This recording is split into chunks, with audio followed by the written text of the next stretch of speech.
मोदी जी 75 साल के हो जाए, इससे आपको आनंदित होने की जरूरत नहीं है। ये भारतीय जनता पार्टी के संविधान में कहीं नहीं लिखा है। मोदी जी ही ये टर्म पूरी करेंगे और मोदी जी ही आगे देश का नेतृत्व करते रहेंगे। इसमें भारतीय जनता पार्टी में कोई कन्फ्यूजन नहीं है। ভারতের রাজনীতির চরম উত্তেজনাপূর্ণ এক সন্ধিক্ষণে আমরা এসে দাঁড়িয়েছি। সামনে মাত্র দুটো দিন, কাল 9 সেপ্টেম্বর, তারপর 17 সেপ্টেম্বর। এই দুটো দিনে কি ঘটবে তার উপর অনেকটাই নির্ভর করছে আগামী দিনে দেশের রাজনৈতিক ভবিষ্যৎ। আজকের এপিসোডে আপনাদের জানাবো কিভাবে শাসক দল একই সঙ্গে নিজের শক্তি আর দুর্বলতার ফাঁদে পা রাখছে। জানাবো শাসকের অন্দরমহলে বিদ্রোহের ধোঁয়া কিভাবে স্পষ্ট হচ্ছে। একদিকে সময় প্রহর গুনছে মোদী এবং শাহের নেতৃত্বের শক্তি পরীক্ষার, অন্যদিকে অন্দরের অস্থিরতা আর বাইরের চাপ একাকার হয়ে রাজনীতির ময়দানকে কিভাবে আরো উত্তেজক, আরো অনিশ্চিত, আরো নাটকীয় করে তুলছে। নমস্কার, আমি মধুরিমা ভৌমিক আর দৈনিক সংবাদ অনলাইনে আপনারা দেখছেন সত্যি আসলে বেদনাদায়ক।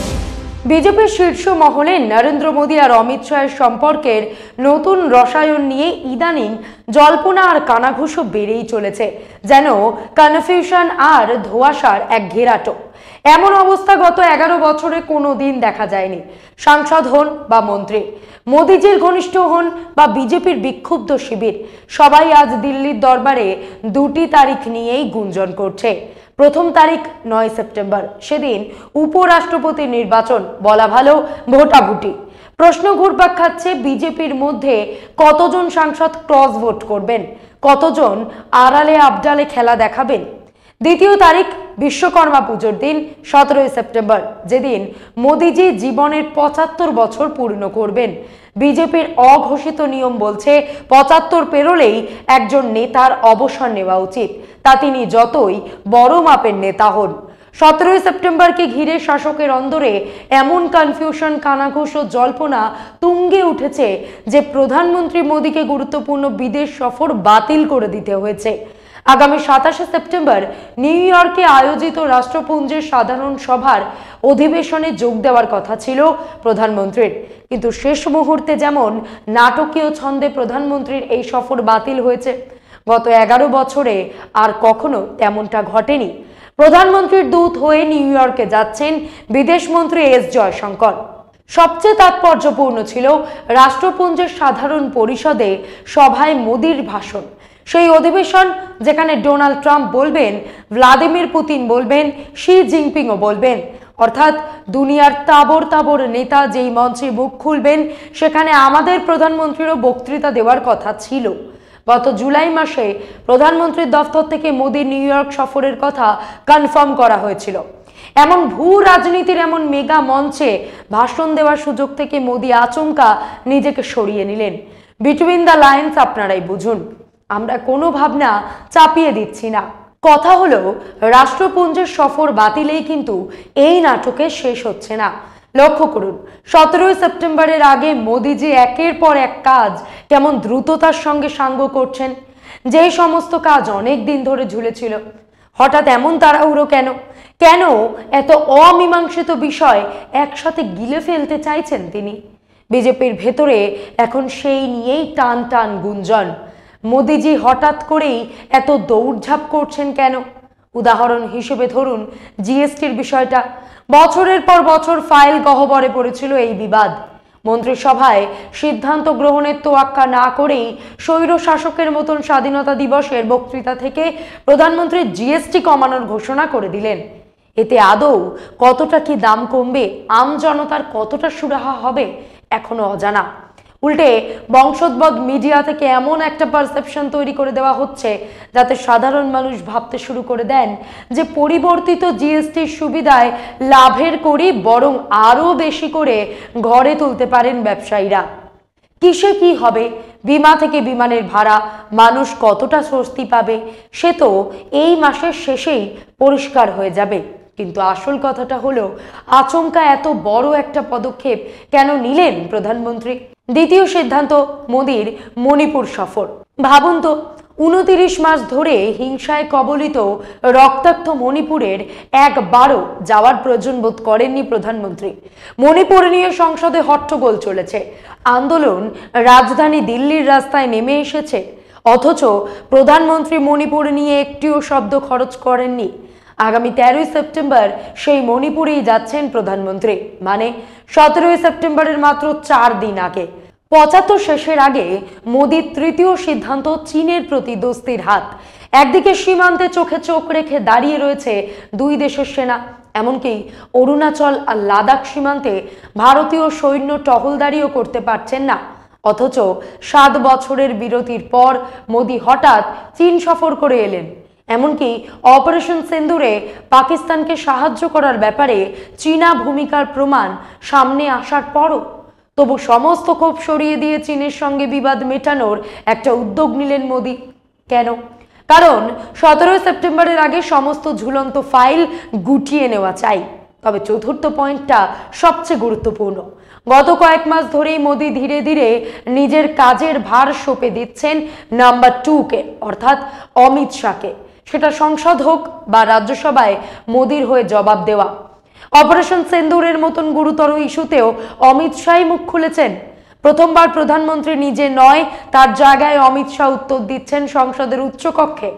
এনডিএর জোট রাজনীতি হোক, রাজ্য সরকার সংক্রান্ত টানাপোড়েন হোক, কিংবা সংগঠন এবং দলের অভ্যন্তরীণ ব্যাপার, সবকিছুর দায়িত্ব এখন শাহের হাতে। প্রথমবার তিনি এককভাবে সিদ্ধান্ত নিচ্ছেন।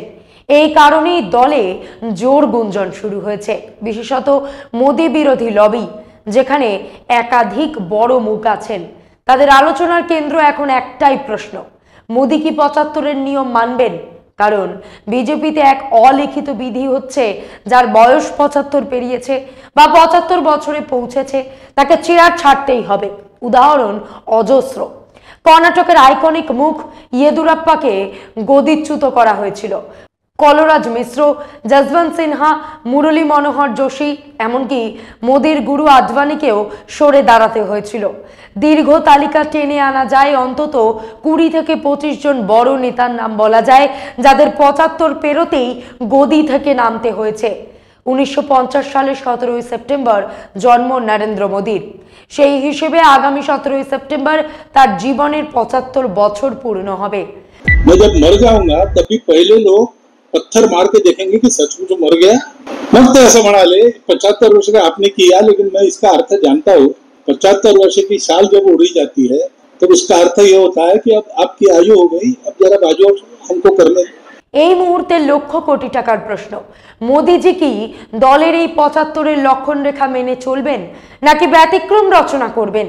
বিজেপির অন্দরমহলের সবচেয়ে বড় গুঞ্জন এখন এটাই। আড়ালে ফিসফিস করলেও সরাসরি মুখ খোলার সাহস পাচ্ছেন না কেউ। আগে কেন্দ্রীয় পরিবহন মন্ত্রী নীতিন গডকরির এই বক্তব্যটা শুনুন। सेंट्रलाइजेशन ऑफ इकोनॉमी नहीं होनी चाहिए।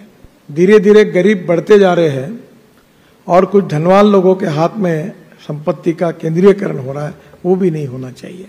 সম্প্রতি নাগপুরে অখিল ভারতীয় মহানুভব পরিষদ আয়োজিত একটি অনুষ্ঠানে অতিথির ভাষণে তিনি বলেছেন, যে ব্যক্তি অন্যদের বোকা বানাতে পারেন তিনি তত বড় নেতা হতে পারেন। বিতর্ক আরো উস্কে দিয়ে সেই কথার পরেই তিনি বলেছেন, আমিও অবশ্য সেই ময়দানেই কাজ করি। এভাবে ইশারায় শুধু গডকরি একা নন, শিবরাজ সিং চৌহান, বসুন্ধরা রাজে, রাজীব প্রতাপ রুডি, রবিশঙ্কর প্রসাদ, শাহনওয়াজ হুসেন, মুখতার আব্বাস নকভি কিংবা যোগী আদিত্যনাথেরাও বলে চলেছেন। তবে শুধু ইশারায়, সরাসরি বলার সাহস কেউই দেখাচ্ছেন না। এই শূন্যস্থানটা কে পূরণ করছে? বিরোধীরা। বিরোধী শিবিরে কেজরিওয়াল থেকে শুরু করে তেজস্বী যাদব, অখিলেশ যাদব, রাহুল গান্ধী, উদ্ধব ঠাকরে, যেই হোক না কেন সবাই মিলে মোদির উপর নৈতিক চাপ তৈরি করছেন 17ই সেপ্টেম্বরকে কেন্দ্র করে। আরেকদিকে সরসংঘ চালক মোহন ভাগবত কৌশলে মোদির প্রতি বার্তা দিচ্ছেন, গোটা দেশ নেতৃত্বে পরিবর্তন চাইছেন। বিজেপির জাতীয় সভাপতি বেছে নেওয়ার রাশও সংঘ নিজের হাতে রাখতে চাইছে। অবশ্য এইসব জল্পনায় জল ঢেলে মোদির নাম্বার 2 বিজেপির চাণক্য বলে দিয়েছেন বারবার একাধিক মঞ্চে, 75 বছর পূর্ণ হলে মোদিজির উপর কোনো প্রভাব পড়বে না, সরকার চলতেই থাকবে। এটা অমিত শাহের সরাসরি বক্তব্য, একেবারে সাম্প্রতিক মন্তব্য। আর শিবিরের উদ্দেশ্যে অমিত শাহের বার্তা, মোদিজি 75 ছুলেই আপনাদের আনন্দিত হওয়ার কোনো কারণ নেই। বিজেপির সংবিধানে এমন কিছু নেই মোদিজি এই মেয়াদ শেষ করবেন, মোদিজি দেশ চালাবেন আগামী দিনে। অমিত শাহ যতই প্রকাশ্যে ঢাল হয়ে দাঁড়ান না কেন, বেদনাদায়ক সত্য এটাই, আজকের দিনে মোদী সরকার সংখ্যাগরিষ্ঠতার ভর কেন্দ্র হারিয়েছে। আজ মোদী হাঁটছেন লাঠির ভরসায়, 2 লাঠিতে ভর দিয়ে। মোদীর হাতে যেই 240 সাংসদ ছিল তার আজও ঠিক সেই সংখ্যাতেই আছে, একটিও বাড়েনি। গত বছর 4 জুনেও 240 ছিল, আজও 240-এই আটকে রয়েছে। অর্থাৎ সরকার সংখ্যাগরিষ্ঠ নয়, স্পষ্টতই সংখ্যালঘু। দ্বিতীয়ত, মোদী আজ সব দিক থেকেই চাপের সামনে ভেঙে পড়ছেন, সেটা বৈদেশিক কূটনীতি হোক, অর্থনীতি, দেশীয় রাজনীতি, বিরোধীদের চাপ কিংবা সংসদের অচলাবস্থা, এমনকি ভোট চুরির অভিযোগ। প্রতিটি ক্ষেত্রেই মোদী কেমন যেন ধীরে ধীরে খসে পড়ছেন, পিছলে যাচ্ছেন। অক্টোবর নভেম্বরে আসন্ন বিহার নির্বাচন, সেখানেও স্পষ্ট আভাস মোদিজি দুর্বল জমিতে দাঁড়িয়ে, এনডিএ দুর্বল জমিতে লড়ছে। যদি বিহারের মাটি হাতছাড়া হয় তবে পরিস্থিতি আরো ভয়াবহ হবে, চাপ আরো বহুগুণ বাড়বে মোদির উপর। এই নিয়ে ইতিমধ্যে আমরা বিস্তারিত ভিডিও করেছি, কিন্তু শেষ পর্যন্ত প্রশ্নটা একটাই, আগামী পথ যতই কাটায় বিছানো হোক, যাত্রা যতই দুরূহ হোক, সিদ্ধান্ত নিতে হবে মোদিকেই। এই সিদ্ধান্ত একান্তভাবে প্রধানমন্ত্রীকেই নিতে হবে। যেই মোহন ভাগবত গত আগস্টে বলেছিলেন যে কাউকে 75 বছরে জন্মদিন সংবর্ধনায় শাল দেওয়া মানে আসলে সেটা তাকে অবসরের বার্তা দেওয়া হচ্ছে। পুরনো বক্তব্য ঢোক গিলে সেই ভাগবত সম্প্রতি বলেছেন 75 বছরে পৌঁছে মোদির উপর পদত্যাগের কোনো চাপ তিনি দেননি। কিন্তু প্রধানমন্ত্রী যেভাবে আকস্মিকভাবে বিদেশ সফর বাতিল করছেন, 17 সেপ্টেম্বরের পরের একাধিক প্রোগ্রামও হঠাৎ বাতিল করে দিচ্ছেন, রাষ্ট্রপুঞ্জের সাধারণ সভার অধিবেশনের মতন গুরুত্বপূর্ণ মঞ্চে যাচ্ছেন না, এবং তারও আগে তড়িঘড়ি যেভাবে সব পেন্ডিং ফাইল সাফ করে চলেছেন, সেটাই কৌতূহলের কেন্দ্র। মোদি যা করেন সবটাই পর্দার আড়ালে, 2-1 জানে, তৃতীয় জন টের পায় না পরের চাল কি হতে চলেছে, সে দলেই হোক বা দলের বাইরে হোক। আর তাই যখন তিনি হঠাৎ পা বাড়ান, সবাই বিস্মিত হয়ে যায়। গত মাসে দিল্লিতে আরএসএস এর অর্থনীতি সংক্রান্ত আলোচনা সভায় বিজেপির প্রবীণ নেতা, রাম মন্দির আন্দোলনের অন্যতম স্তম্ভ মুরলী মনোহর যোশী সংঘ নেতৃত্বের সামনে মোদি জমানার বেহাল অর্থনীতির কথা ব্যাখ্যা করে সভাকক্ষে জল্পনা আরও উস্কে দিয়েছেন। প্রায় 70টি স্লাইডের মাধ্যমে দেশের অর্থনৈতিক পরিস্থিতি বিশ্লেষণ করে তিনি দেখান 2021 সালে ভারতের শীর্ষ 10% জনগণের হাতে 65% সম্পদ কেন্দ্রীভূত ছিল, যা অর্থনৈতিক অসাম্যের স্পষ্ট ইঙ্গিত দেয়।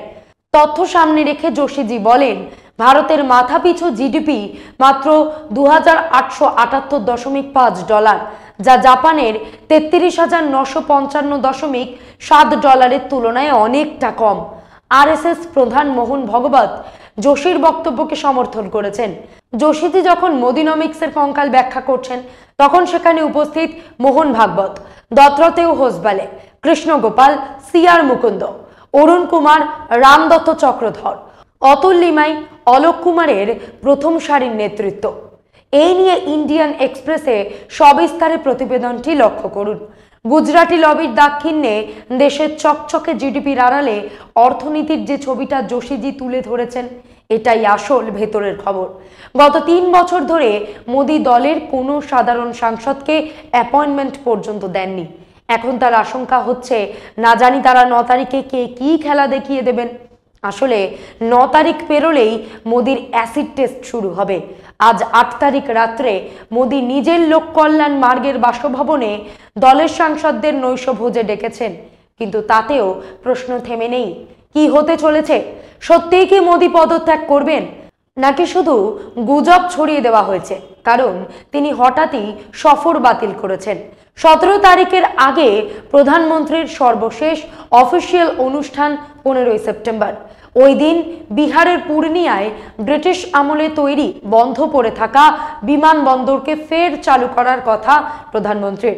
এরপর মোদি কোথায় যাবেন, কি করবেন, কি কর্মসূচি আছে এখনো পর্যন্ত ঘোষণা হয়নি।